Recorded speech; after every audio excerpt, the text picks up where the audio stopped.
오늘 우리에게 주신 하나님 말씀은 시편 73편입니다. 우리 73편, 시편 73편 함께 보도록 하겠습니다.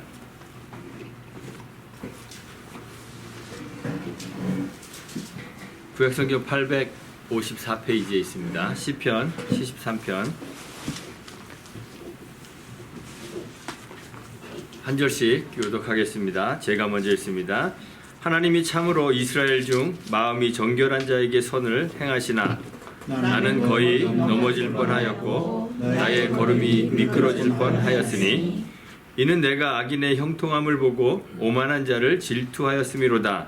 그들은 죽을 때에도 고통이 없고 그 힘이 강건하며 사람들이 당하는 고난이 그들에게는 없고 사람들이 당하는 재앙도 그들에게 없나니 그러므로 교만이 그들의 목걸이요 강포가 그들의 옷이며 살찜으로 그들의 눈이 솟아나며 그들의 소득은 마음의 소원보다 많으며 그들은 능욕하며 악하게 말하며 높은 데서 거만하게 말하며 그들의 입은 하늘에 두고 그들의 혀는 땅에 두루 다니도다.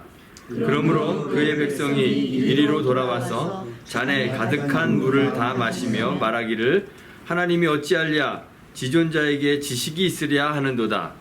올지어다 이들은 악인들이라도 항상 평안하고 재물은 더욱 불어나도다. 내가 내 마음을 깨끗하게 하며 내 손을 씻어 무죄하다 한 것이 실로 헛되도다. 나는 종일 재난을 당하며 아침마다 징벌을 받았도다. 내가 만일 스스로 이르기를 내가 그들처럼 말하리라 하였더라면 나는 주의 아들들의 세대에 대하여 악행을 행하였으리이다. 내가 어쩌면 이를 알까 하여 생각한즉 그것이 내게 심한 고통이 되었더니 하나님의 성소에 들어갈 때에야 그들의 종말을 내가 깨달았나이다. 주께서 참으로 그들을 미끄러운 곳에 두시며 하멜에 던지시니 그들이 어찌하여 그리 갑자기 황폐되었는가 놀랄 정도로 그들은 전멸하였나이다. 주여 사람이 깬 후에는 꿈을 무시함같이 주께서 깨신 후에는 그들의 형상을 멸시하리이다. 내 마음이 산란하며 내 양심이 찔렸나이다. 내가 이같이 우매무지함으로 주 앞에 짐승이오나 내가 항상 주와 함께하니 주께서 내 오른손을 붙드셨나이다. 주의 교훈으로 나를 인도하시고 후에는 영광으로 나를 영접하시리니 하늘에서는 주 외에 누가 내게 있으리요 땅에서는 주밖에 내가 사모할이 없나이다. 내 육체와 마음은 쇠약하나 하나님은 내 마음의 반석이시요 영원한 분기시시라. 무릇 주를 멀리하는 자는 망하리니 음녀같이 주를 떠난 자를 주께서 다 멸하셨나이다. 하나님께 가까이함이 내게 복이라. 내가 주 여호와를 나의 피난처로 삼아 주의 모든 행적을 전파하리이다. 아멘.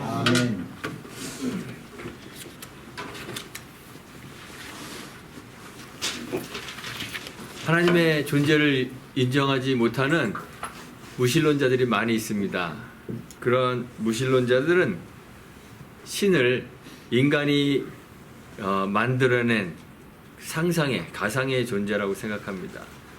그것도 나약한 인간들이 자신들이 해결할 수 없는 그런 삶의 문제들에 부딪혔을 때 뭔가 기대고 의지하고 싶어서 만든 것이 신이다 이렇게 이야기합니다. 나약한 사람들은 종종 불안에 사로잡힙니다.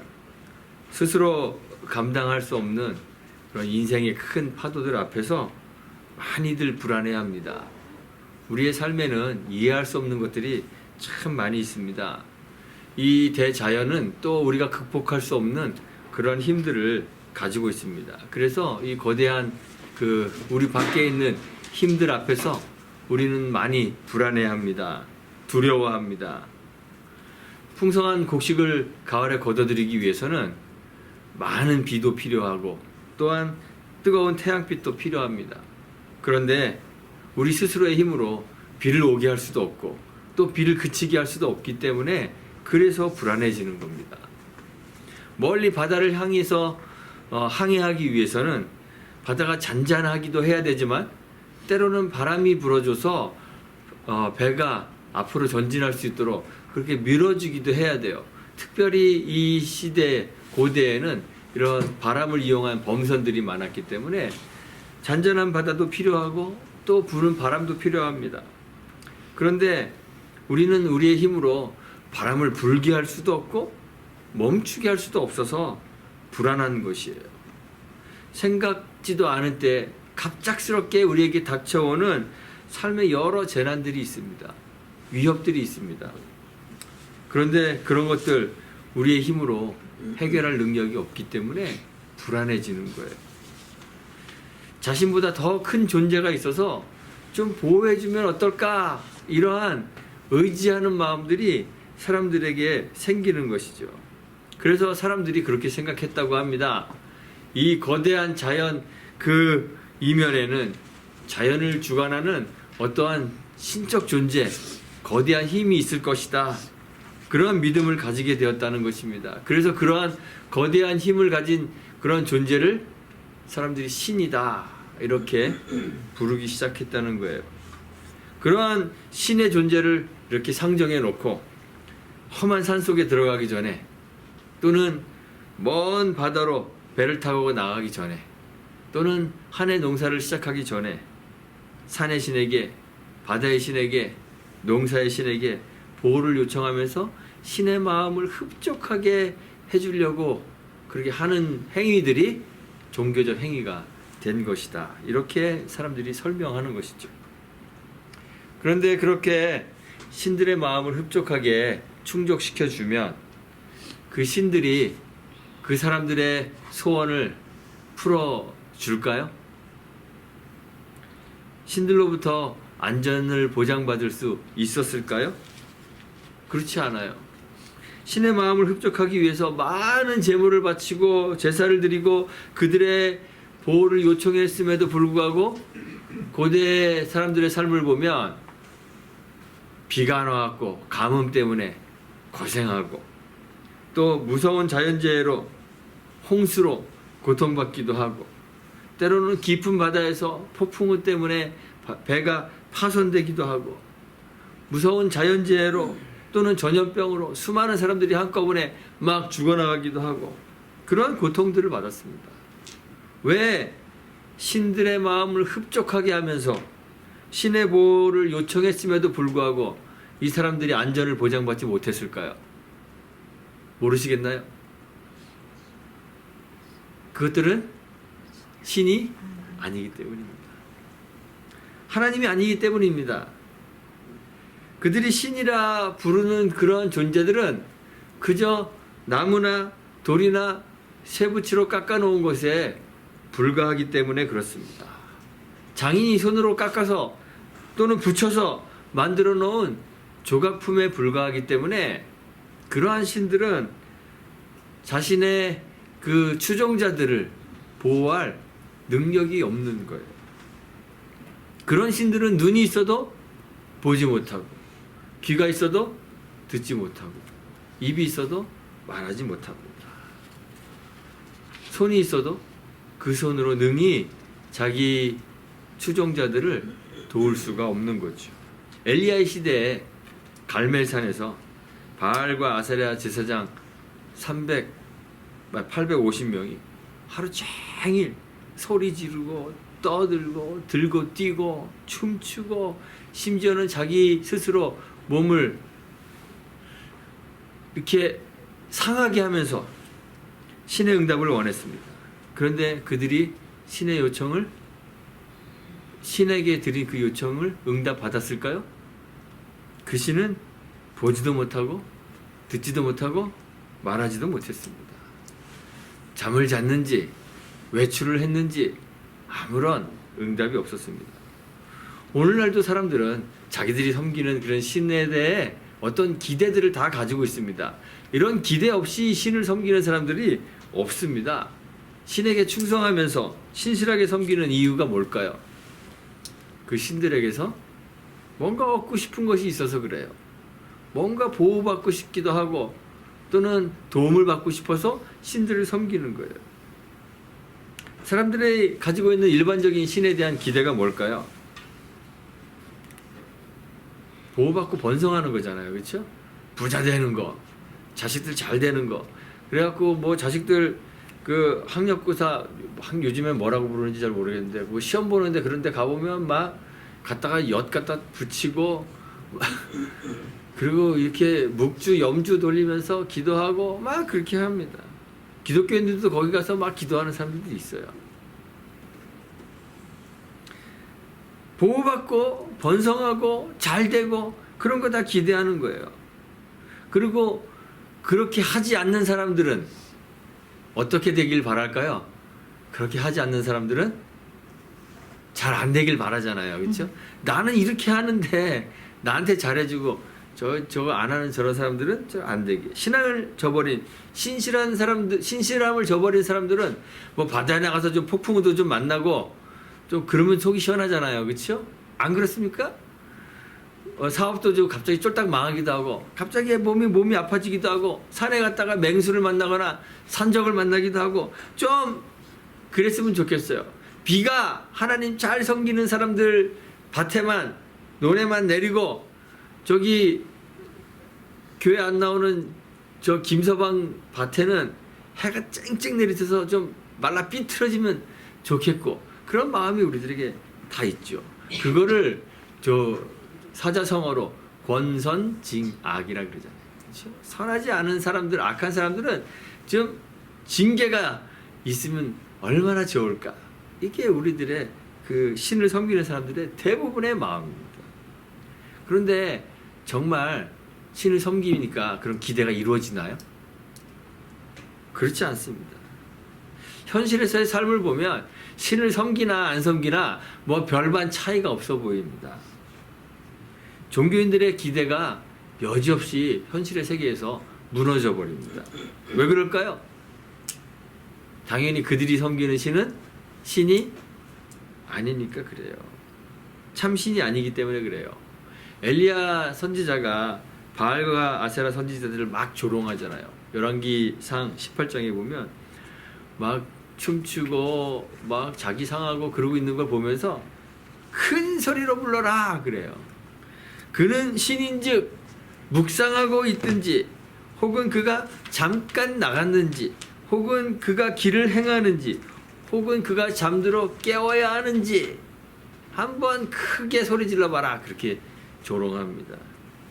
그런데 그렇다면 참 신이신 하나님을 우리가 잘 섬기면 우리는 뭔가 좋은 걸 받아야 되잖아요. 그들은 가짜니까 못 받는다고 쳐도 우리는 진짜니까 받아야 되겠죠. 하나님 백성된 이스라엘 백성들이 그렇게 기대했습니다. 하나님 잘 섬기면 모든 것이 형통하고 승승장구하게 될 것이고 하나님 섬기는 것을 포기하고 신실함을 저버리면 불행해질 것이라고 생각했습니다. 실제로 그런 일들이 일어나요. 성경을 보면 하나님이 이스라엘 백성들에게 약속하신 것이 있습니다. 가나안을 앞둔 광야에서 이스라엘 백성들을 각각 나눠서 이제 가나안에 들어가게 되면 저기 각각 나눠서 그리심산과 에발산에 서서 이 축복과 저주를 선포해라. 그렇게 신명기에서 하나님이 말씀하십니다. 복과 저주를 선포하십니다. 신명기 11장에 보면 복과 저주를 이스라엘 백성 앞에 두시면서 만일 그들이 하나님 여호와 명령을 들으면 복이 될 것이나 명령하는 도에서 돌이켜 하나님을 떠나고 하나님 명령을 듣지 아니하면 그리고 본래 알지 못하던 다른 신을 섬기면 저주를 받으리라 그랬습니다. 그게 하나님과 이스라엘 백성들 사이에 약속이에요. 언약이에요. 그런데 정말 그렇게 됐습니까? 구약의 역사서들을 읽어보면 그렇게 된 것 같아요. 하나님께 신실했던 왕의 시대에는 풍요가 있습니다. 번성이 있습니다. 그런데 어떤 왕이 하나님을 돌이켜서 하나님으로부터 돌이켜서 다른 신들을 섬기고 하나님 잘 섬기지 않고 악하면 그런 왕의 시대에는 고통이 있습니다. 시련이 있습니다. 이스라엘 민족은 세상에 하나님을 보여주는 그러한 민족이기 때문에 그들의 흥망성쇠는 그들이 하나님과 어떻게 관계하고 있는가라는 것을 반영해요. 정말 하나님께서는 그들이 잘 하나님 섬기면, 그들이 하나님 말씀에 잘 순종하면 그들에게 복을 허락해 주셨습니다. 그런데 그들이 하나님으로부터 돌이키고 말씀을 순종하지 않고 다른 신을 섬기게 되면 하나님께서 주변 나라들을 일으켜서 이스라엘 백성들을 괴롭게 했습니다. 그렇게 함으로 그들이 하나님 여호와 안에서 살고 있음을 세상에 알리는 역할을 감당하도록 하신 거예요. 그런데 더 이렇게 밖으로 나와서 세상을 보면, 또는 더 깊이 들어가서 구체적인 개개인의 삶을 현실 세계에서 바라보면 하나님의 사람들은 종종 자기의 기대와는 전혀 다른 현실을 만나게 돼요.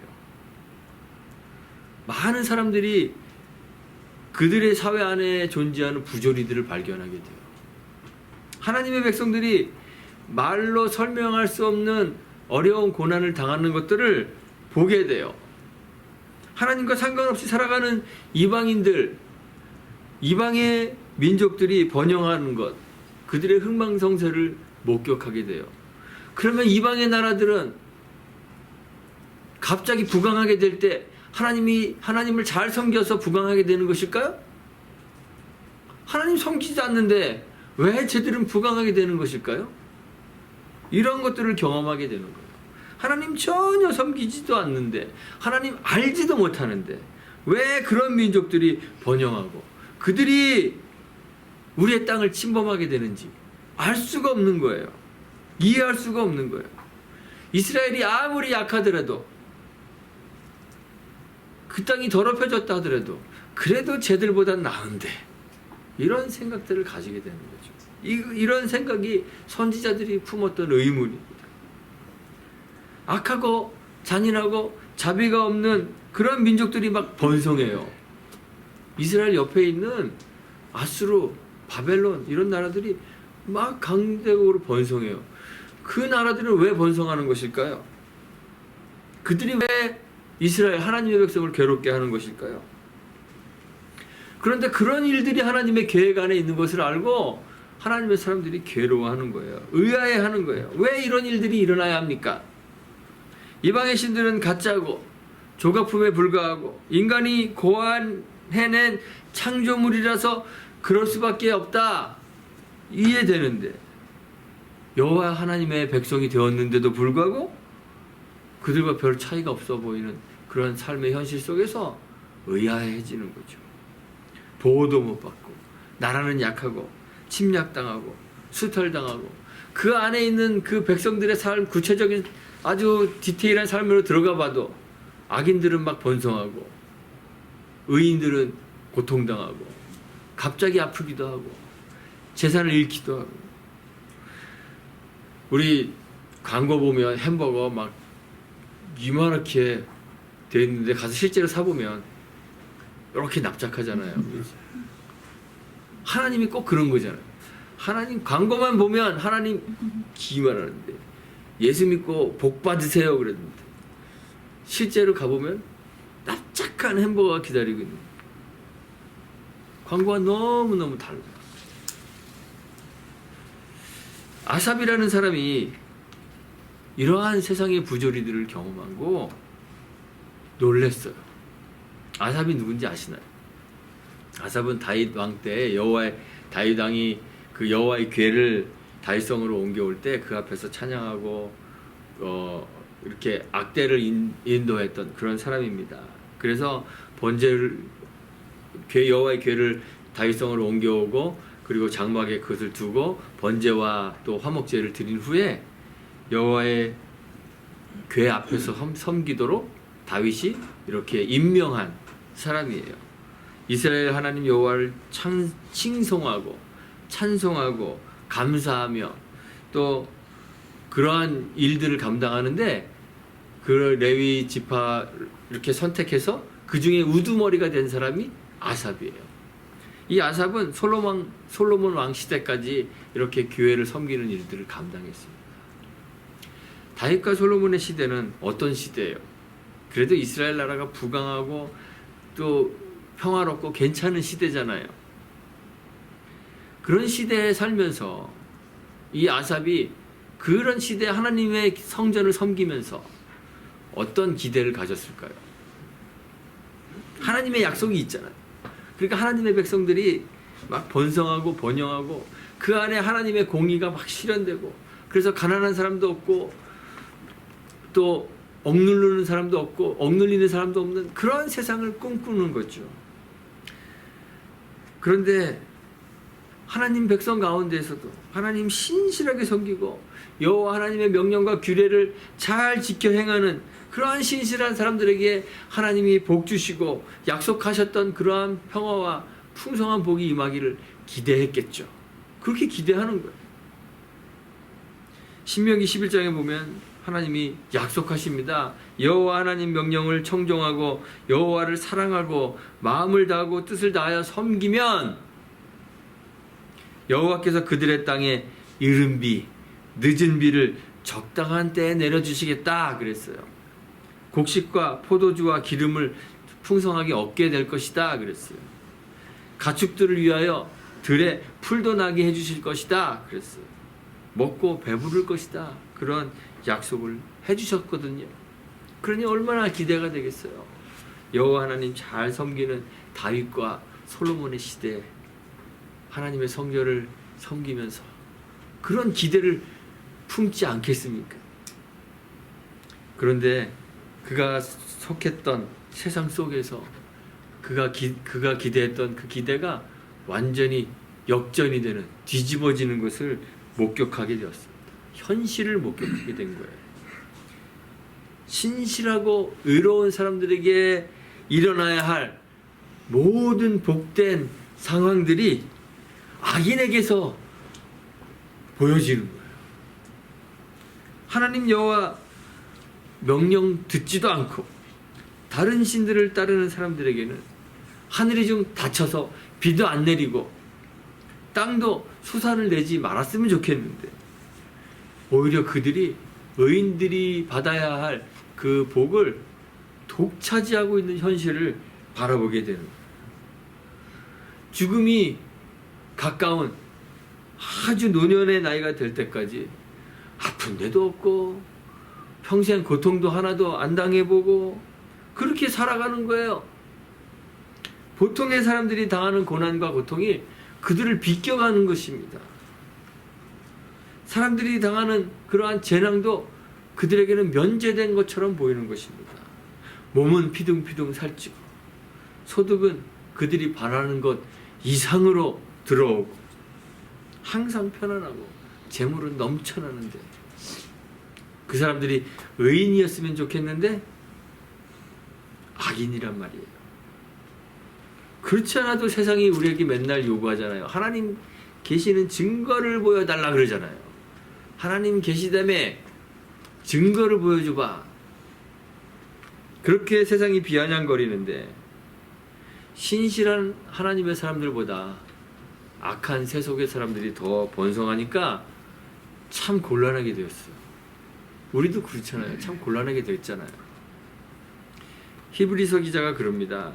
히브리서 11장 6절에 하나님께 나아가는 자는 반드시 그가 계신 것과 또한 그가 자기를 찾는 자들에게 상 주시는 이심을 믿어야 할지니라.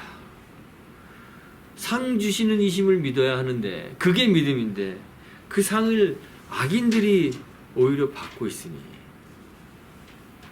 그러한 모순을 시인이 목격하게 되는 것이에요.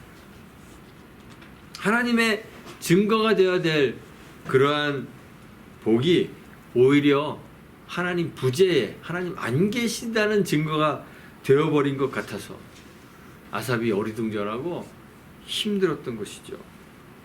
그래서 시인이 시편 73편 오늘 본문에서 스스로 말하기를 거의 넘어질 뻔했다 그럽니다. 나의 걸음이 미끄러질 뻔했다고 그렇게 고백합니다.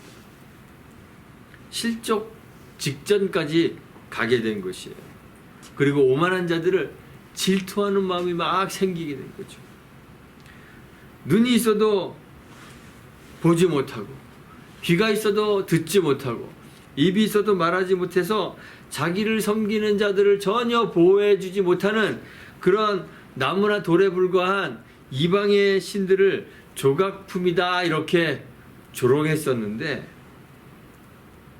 사람들이 볼 때 여호와 하나님도 별반 차이 없는 그런 존재처럼 보여지게 된 것이에요. 만약 하나님도 하나님을 섬기는 신실한 사람들의 기대와 소망 무시해버리고 무관심하고 그들을 보호해주지 못한다면, 그들에게 복을 주지 않는다면 하나님과 이방신들 사이에 무슨 차이가 있는 것인가? 하나님도 과연 인간의 나약함이 만들어낸 상상 속의 존재에 불과한 것인가? 이러한 고민에 시인이 빠져버린 거예요.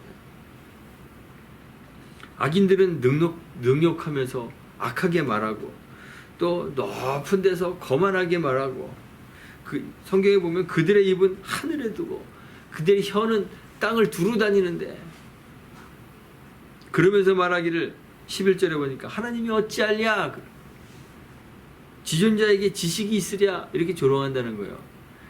하나님 듣지도 못하고 보지도 못하고 말하지도 못해, 이렇게 얘기하는 거예요. 세상 사람들이 그렇게 조롱하는 거죠. 그래서 시인이 이 모든 것들을, 상황을 좀 이해해 보려고 애써 봤는데 이해할 수가 없습니다. 그래서 시인의 마음에 큰 고통이 오게 되었습니다. 그게 16절에 있는 말씀이에요. 16절에 보니까 내가 어쩌면 이를 알까? 어떻게 이런 상황들을 언더스탠드 할까? 생각해 봤는데 이해가 안 되죠. 그래서 그것이 내게 심한 고통이 되었다 그래요. 우리도 이런 시인과 같은 고통을 겪고 살아갑니다. 세상에는 세상이 돌아가는 세상의 고유의 법칙들이 있습니다. 고유의 규칙들이 있습니다. 그래서 세상을 잘 살려면 하나님의 법에 따라서 살아야 될까요? 아니면 세상의 그 법칙에 따라서 살아야 할까요?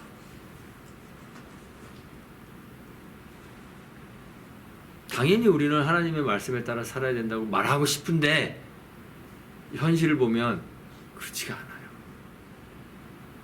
하나님을 알지도 못하고 적당히 세상의 부정과 부패와 타협해야만 세상에서 잘 살고 성공할 수 있어요.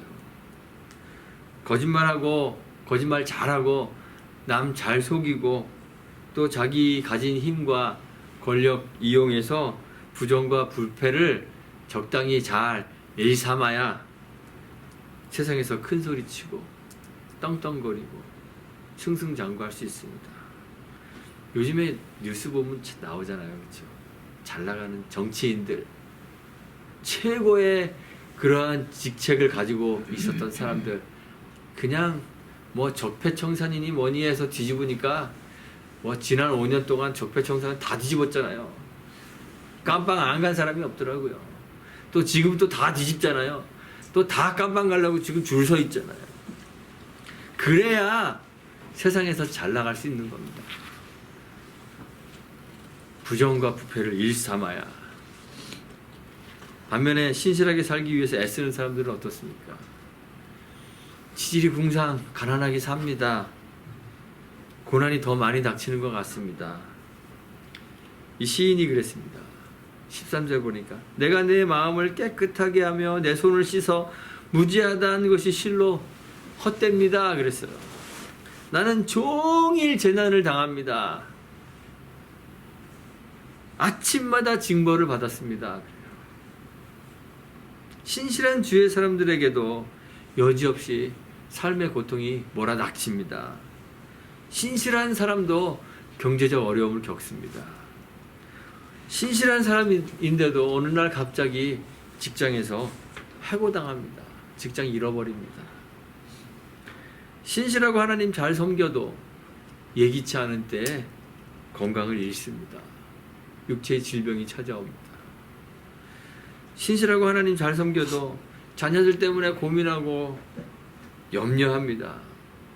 사람들 그래서 그런 책도 있잖아요. Why me? 하나님 왜 하필이면 나예요? 저기 하나님 안 믿는 사람도 많은데 왜 나에게 이런 일을 일어나야 하는지 하나님에게 묻고 따지고 싶은 상황이 우리 삶에서 얼마나 자주 벌어져요. 이해할 수 없잖아요. 참 고통스러울 때가 많이 있습니다. 시인이 그랬어요. 그런데 이 시인이 가진 이런 생각들이 어느 날 변화되었습니다. 그가 하나님의 성소에 들어갔을 때, 성소에 뭐하러 들어갔을까요? 성소가 뭐 하는 곳이죠? 하나님 만나는 곳입니다. 거룩한 장소, 하나님 거하시는 곳이. 거기 하나님 계신 곳, 성소에 들어갔습니다. 거기서 하나님 만났겠죠. 하나님 만나고 난 후에 생각이 바뀌게 되었습니다.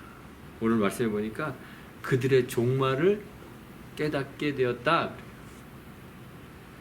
우리가 살고 있는 이 세상은 우리의 종착지가 아닙니다. 우리가 목표로 하고 있는 목적지가 아닙니다. 이 세상은 단지 목적지를 향해 가는 과정, 그 길뿐이에요.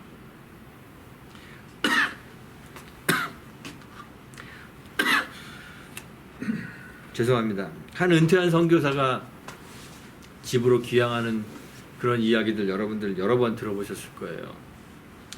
한 선교사가 이제 선교지에서 은퇴를 하고 고국으로 돌아가기 위해서 배를 탔습니다. 배가 자기 집이 있는 목적지 항구에 다다르게 되었을 때 항구에 나와 있는 많은 환영 인파들을 보게 되었습니다. 그런데 그 인파는 노 선교사를 위해서 그를 환영하기 위해 나온 인파들이 아니라 그 배에 함께 타고 있었던 미국의 대통령을 환영하는 인파였다고 합니다. 평생 하나님을 위하여 자기를 희생하고 그 불편한 사역지에서 그렇게 수고하고 집으로 이제 돌아오고 있는데 이 노 선교사를 알아보고 맞이하는 사람은 아무도 없고 저기 먼 곳에 가서 사냥하고 돌아오는 그 대통령을 환영하기 위해 나온 수많은 인파들이 몰려있는 것을 보면서 이 노 선교사가 실망도 되고 또 마음에 자기 연민, 나 참 불쌍하다. 그리고 분노가 생겼습니다. 그래서 하나님에게 불평했습니다. 하나님, 이게 뭔가요? 놀다 오는 사람은 이렇게 사람들이 환영하는데 평생을 하나님을 위해서 희생하고 그 오지에서 그 힘겨운 선교의 사역들을 감당하고 돌아오는 나는 아무도 맞아주는 사람이 없네요. 그때 그의 마음속에서 하나님의 음성이 들리기 시작했습니다. 나의 사랑하는 아들아, 너는 아직 집에 온 것이 아니지 않느냐. 우리가 우리 인생의 목적지에 다다랐다고 여겨질 때에도 거기는 여전히 우리 인생의 목적지가 아닙니다. 우리는 아직 목적지에 다다른 것이 아니라 목적지를 향해 가는 그런 여정에 있을 뿐이에요. 우리의 모든 이 과정들을 보상해주는 최종의 목적지, Final Destiny가 있습니다. 그것을 이 시인이 깨닫게 된 거예요. 시인이 하나님의 성소에서 이 Final Destiny를 보게 되었습니다. 그 마지막 종착지에서 주께서 그들을, 그 악인들을 미끄러운 곳에 두시고 파멸에 던지시고 그들을 황폐하게 하셔서 그들을 전멸하시는 그들의 운명, 종말을 깨닫게 된 거예요. 잠시의 즐거움을 기억조차 하지 못하게 만드는 영원한 파멸이 그들을 기다리고 있음을 깨닫게 되었습니다. 그래서 이 시인이 자신의 우매무지함을 회개합니다. 나는 이런 생각을 했던 나는 짐승에 불과하군요. 그렇게 고백했습니다. 다시 하나님을 고백합니다. 25절에서 하늘에서는 주 외에 누가 내게 있으랴. 땅에는 주밖에 내가 사모하리 없나이다.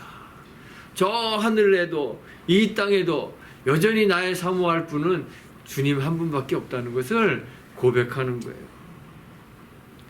세상에서 악인들이 가지는 온갖 좋은 것들 이제는 뒤로 밀어놓을 수가 있습니다. 그거 중요한 것이 아니군요. 하나님이 나의 반석이시군요. 하나님이 나의 영원한 분기이시군요. 고백하게 된 것입니다. 우리의 인생이 그렇습니다. 우리가 사는 이 삶은 최종 목적지, 파이널 데스티니가 아닙니다. 우리는 여기에 머물러 살 수 없습니다. 여기가 우리의 목적지보다 더 오랜 기간 사는 것도 아닙니다. 여기는 잠시 머물러 있다 가야 하는 여행지이고 과정에 불과합니다. 이 여정의 삶에 대해서 비교할 수 없을 만큼 큰 것으로 보상해주는 그 보상이 준비되어 있는 우리의 최종 목적지가 있습니다. 거기서 악인은 그 악에 대한 보상을 받을 것이고 하나님 앞에 신실하게 살며 이 세상에서는 고난과 고통의 과정을 겪었던 통과했던 사람들에게는 그 신실함에 대한 엄청난 선물이 기다리고 있을 것입니다.